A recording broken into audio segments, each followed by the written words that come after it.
بسم اللہ الرحمن الرحیم۔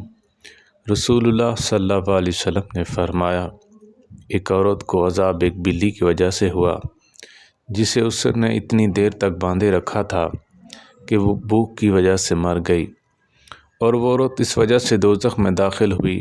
نبی کریم صلی اللہ علیہ وسلم نے فرمایا کہ اللہ تعالیٰ نے اسے فرمایا تھا، اور اللہ تعالیٰ ہی زیادہ جاننے والا ہے، کہ جب تو نے اس بلی کو باندھے رکھا اس وقت تک نہ تو نے اسے کھلایا، نہ پلایا اور نہ چھوڑا کہ وہ زمین کے کیڑے مکوڑے ہی کھا کر اپنا پیٹ پال لیتی۔ سیدنا عمر رضی اللہ تعالیٰ عنہ سے مروی ہے، ایک مرتبہ میں نے رسول اللہ صلی اللہ علیہ وسلم کو پوچھا، اگر ہم میں سے کوئی شخص ناپاک ہو جائے اور غسل کرنے سے پہلے سونا چاہے تو کیا کرے؟ نبی کریم صلی اللہ علیہ وسلم نے فرمایا، نماز والا وضو کر کے سو جائے۔ سیدنا عمر رضی اللہ تعالیٰ عنہ سے مروی ہے، نبی کریم صلی اللہ علیہ وسلم نے فرمایا، جو شخص اس حال میں فوت ہو کہ وہ اللہ تعالیٰ اور یوم آخرت پر ایمان رکھتا ہو، اس سے کہا جائے گا جنت کے 8 میں سے جس چاہے دروازے سے داخل ہو جا۔ سیدنا عمر رضی اللہ تعالیٰ عنہ سے مروی ہے، نبی کریم صلی اللہ علیہ وسلم نے فیصلہ فرما دیا ہے کہ سواری کی اگلی سیٹ پر بیٹھنے کا حقدار سواری کا مالک ہے۔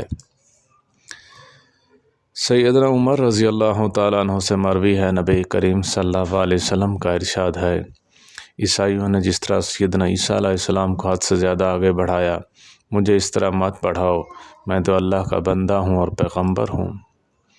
درود پاک پڑھنے کی فضیلت۔ رسول خدا صلی اللہ علیہ وسلم نے فرمایا، جو شخص مجھ پر درود پاک پڑھے گا اس کا دل نفاق سے اس طرح پاک کیا جاتا ہے جس طرح پانی سے کپڑا پاک ہو جاتا ہے۔ جو شخص صلی اللہ علیہ محمد پڑھتا ہے تو وہ اپنے اوپر رحمت کے 70 دروازے کھول لیتا ہے۔ 100 حج کا ثواب۔ نبی کریم صلی اللہ علیہ وسلم نے فرمایا، جس نے صبح شام 100 مرتبہ سبحان اللہ پڑھا تو وہ 100 حج کرنے والوں کی طرح ہے۔ سورہ حشر کی آخری آیت پڑھنے کی فضیلت۔ حضرت معقل بن یسار رضی اللہ تعالیٰ عنہ سے مروی ہے، نبی کریم صلی اللہ علیہ وسلم نے فرمایا، جو شخص صبح کے وقت سورۃ حشر کی آخری آیات پڑھے اللہ تعالیٰ اس کے لیے 70,000 فرشتے مقرر کر دیتا ہے، جو شام تک اس کے لیے دعائے رحمت کرتے ہیں۔ اگر اس دن مرے تو شہید ہوگا، اور شام کو پڑھے تو صبح کی تک یہی فضیلت ہے۔ اللہ تعالی ہم سب کو عمل کرنے کی توفیق عطا فرمائے۔ وآخر دعوانا ان الحمد للہ رب العالمین۔